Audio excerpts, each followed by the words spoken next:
Good morning friends. मैं doctor V K Mishra from gastro liver hospital Swaroopnagar Kanpur. At the outset a request, ये scientific channel है, ये scientific deliberation है। मैं आपसे रिक्वेस्ट करूंगा इस चैनल को सब्सक्राइब करें, इस वीडियो को शेयर करें। आज मैं बात करूंगा जो स्पाइन है या जो हमारी रीढ़ की हड्डी है, इसकी कॉमन प्रॉब्लम्स के बारे में।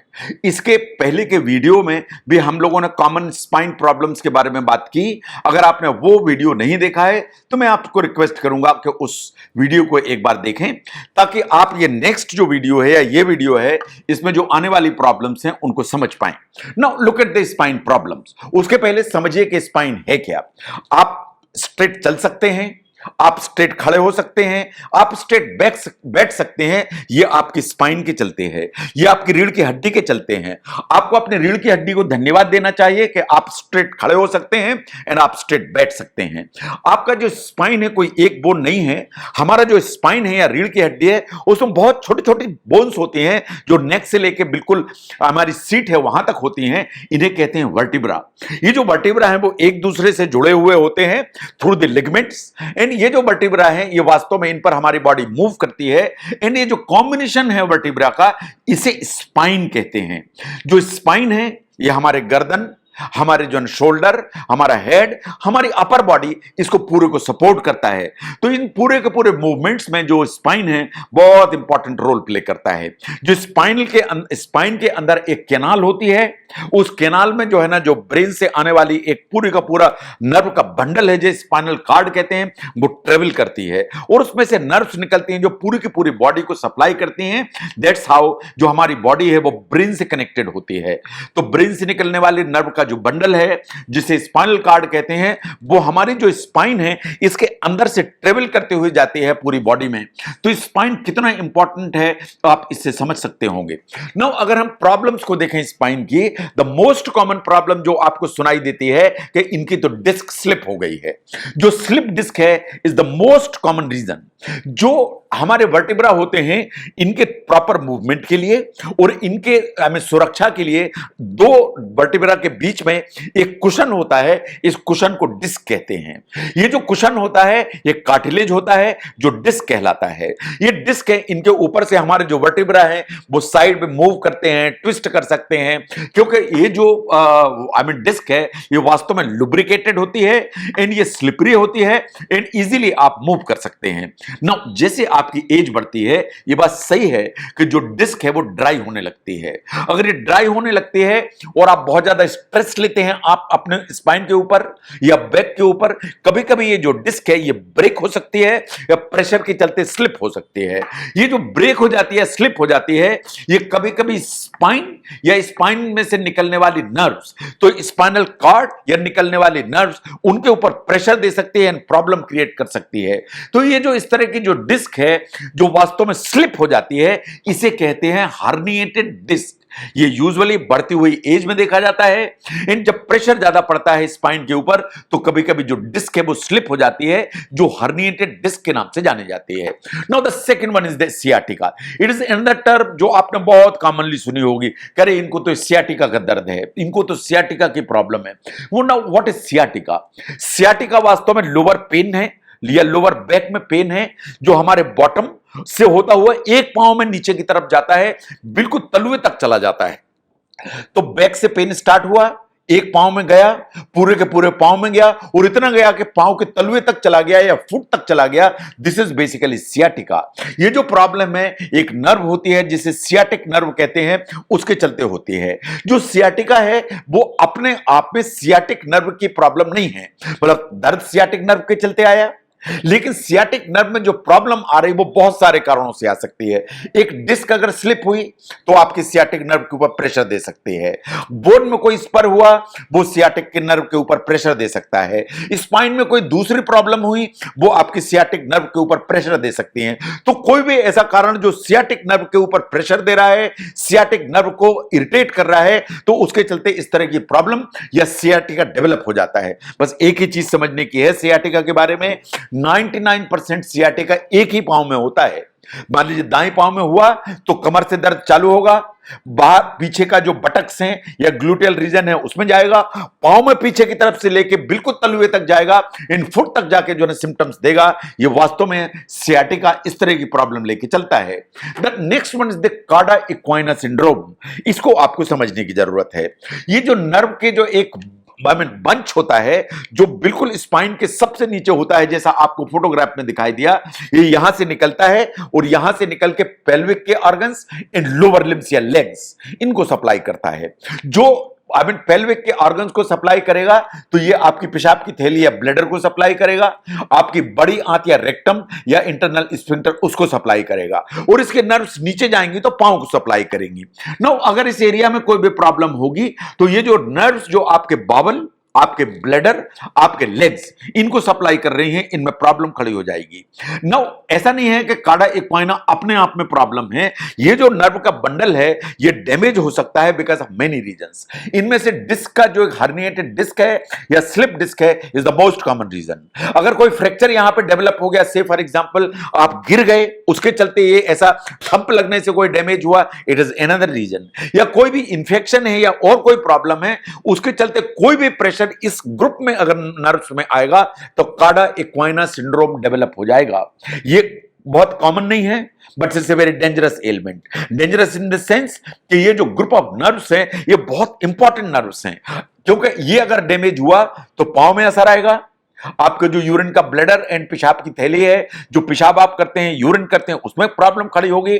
आपका रेक्टम एंड जो internal external and internal sphincter है, इनमें प्रॉब्लम खड़ी होगी तो आपको लैटिन करने में प्रॉब्लम हो जाएगी। तो cauda equina syndrome is another problem जो बहुत इंपॉर्टेंट है। Now the next one is the सिरिंगोमाइलिया।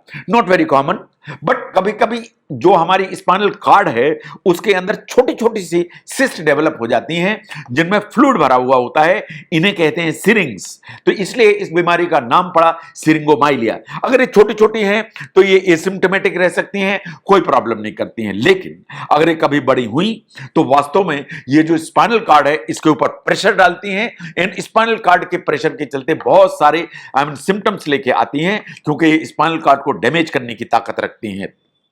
अगर सिरिंगोमाइलिया आगे बढ़ा तो इट इज क्वाइट पॉसिबल कि आपको सर्जरी की जरूरत पड़े। Now the next one is the tumour.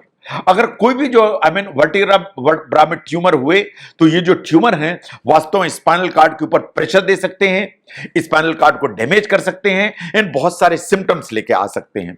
आपको ये समझने की जरूरत है कि जो स्पाइनल कार्ड में जो ट्यूमर्स आते हैं या जो वर्टिब्रा में ट्यूमर्स आते हैं, 90% जो ट्यूमर हैं वो मेटास्टेटिक होते हैं। इसका मतलब कि जो प्राइमरी जो बीमारी है या प्राइमरी कैंसर है कहीं और होता है, लेकिन जो वर्टिब्रा है उसमें डिपॉजिट हो जाते हैं। ये लंग से आ सकते हैं, ये ब्रेस्ट से आ सकते हैं, ये प्रोस्टेट से आ सकते हैं। Somehow prostate and breast are the most common reason.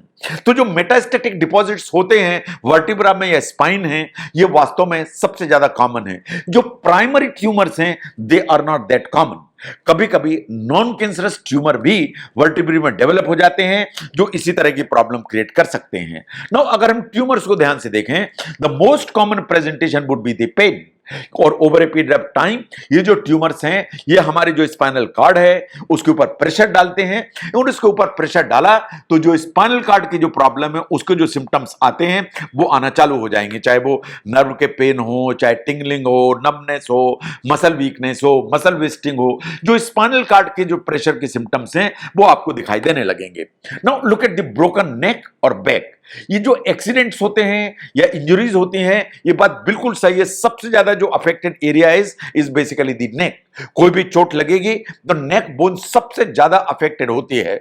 And अगर ऑस्टियोपोरोसिस है तो इस तरह की जो फ्रैक्चर हैं या इस तरह की जो ब्रोकन नेक है या इस तरह की इंजरी है उसके होने का रिस्क हमेशा बढ़ जाता है। और अगर कोई इस तरह का फ्रैक्चर हुआ या ब्रोकन बोन हुई तो over a period of time जो स्पाइनल कार्ड है उसके ऊपर प्रेशर आएगा, और प्रेशर आएगा तो स्पाइनल कार्ड के डैमेज के सभी जो सिम्टम्स हैं वो आगे आने लगेंगे। नो स्पाइनल कार्ड की जो इंजरी है शायद ये ऐसा एरिया है जो आपको समझना चाहिए। जो इंजरी है स्पाइनल कार्ड को, जो कि हमारी पूरी बॉडी को नर्व सप्लाई करती है, यूजुअली आती इसी तरह से है। आप कहीं ऊंचाई से गिर गए से फॉर एग्जांपल 2 मंजिली इमारत से आप गिर गए, आप कहीं जो है ना ऊपर से सीधे सीधे नीचे जमीन में गिर गए, आप कार में हैं, कार का क्रैश हो गया, आप स्पोर्ट्स पर्सन है, स्पोर्ट मिसहैप हो गया, या कोई जो है झगड़ा हुआ, गनशॉट इंजरी हो गई या एक्सीडेंटल गनशॉट इंजरी हो गई, इसके चलते कभी कभी जो स्पाइनल कार्ड है वास्तव में डैमेज हो जाती है। अगर स्पाइनल कार्ड डैमेज हुई, ये इमरजेंसी है, ये इमरजेंसी है, ये अर्जेंट केयर मांगती है। इसमें अगर डिले किया गया तो एक बार स्पाइनल कार्ड में परमानेंट डैमेज हुआ तो फिर इसका जो रिकवरी है होना इम्पॉसिबल माना जाता है और ये लाइफ लॉन्ग के लिए एक मेलेडी तैयार हो जाती है। नो, ऐसी क्या सिचुएशन है स्पाइन की जिसमें आपको डॉक्टर से बात करने की जरूरत है, इन डॉक्टर को दिखाने की जरूरत है। नो, कोई भी अगर आपका परसिस्टेंट पेन है जो आपको बैक में बना हुआ है, चाहे अपर में हो, चाहे मिडिल में हो, चाहे लोअर में हो, अगर ये परसिस्टेंट पेन बना हुआ है तो आपको अपने डॉक्टर से कंसल्ट करने की जरूरत है। अगर ये पेन पांव में रेडिएट हो रहा है, या चाहे वो एक पांव में रेडिएट हो चाहे दोनों पांव में रेडिएट हो, तो आपको अपने डॉक्टर से जल्दी कंसल्ट करने की जरूरत है। और अगर कुछ ऐसा है कि पेन है और इसके साथ ऐसा यहां से पेन घूम के आता है जिसे कहते हैं गर्डल लाइक सेंसेशन, अगर इस तरह का पेन आ रहा है तो आपको अपने डॉक्टर से जरूर कंसल्ट करने की जरूरत है। अगर बैक में पेन है, उसके चलते आपकी उंगलियां सुन्न हो रही हैं, पांव की जो है ना उंगलियां सुन्न हो रही हैं, तो आपको डॉक्टर से कंसल्ट करने की जरूरत है। कभी आपको लगता है कि इस बैक पेन के साथ में आपकी जो मांसपेशियां हैं हाथ की पैर की, उनके पावर में कमी आ रही है, तो आपको डॉक्टर से जरूर कंसल्ट करने की जरूरत है। और अगर आपको नीचे की तरफ, पीछे की तरफ बैक पेन है, उसके चलते कोई भी आपको पेशाब की या यूरिन की नई प्रॉब्लम चालू हुई, या आपको लेटरिन करने में नई प्रॉब्लम कोई डेवलप हो रही है, तो आपको डॉक्टर से कंसल्ट करने की जरूरत है। ये कुछ ऐसे सिम्टम्स हैं जो इस चीज को इंडिकेट करते हैं कि आपके वर्टिब्रा में प्रॉब्लम है, आपकी स्पाइनल कार्ड अफेक्टेड हो रही है, एंड शायद ये कुछ तरह का एरिया है जिसको आपको अर्जेंटली एड्रेस करने की जरूरत है।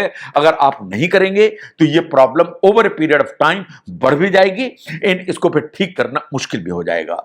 तो आप समझते हैं कि जो स्पाइन है हमारी बॉडी का बहुत इंपॉर्टेंट एरिया है, जो आपको अपराइट रखता है, आपका पोस्चर मेंटेन करता है, एंड आपको वास्तव में एक शेप देता है। अगर स्पाइन में कोई प्रॉब्लम होगी तो उनको जो ना आइडेंटिफाई करना मुश्किल नहीं है, लेकिन अगर आप उन्हें नजरअंदाज करेंगे तो उनको फिर रिवर्ट करना, उनको फिर ट्रीट कराना एंड उनसे फिर बाहर निकल आना कभी कभी मुश्किल हो जाता है। तो इसलिए स्पाइन में अगर आपको कोई सिम्टम्स आ रहे हैं, कोई प्रॉब्लम नजर आती है, तो आपको अपने डॉक्टर से कंसल्ट करने की जरूरत है। अगर स्पाइन की इन प्रॉब्लम्स को समझने में ये वीडियो आपको हेल्प करता है तो जरूर शेयर करें। मैं doctor VK Mishra from gastro liver hospital, Swaroop Nagar, Kanpur. Thank you very much.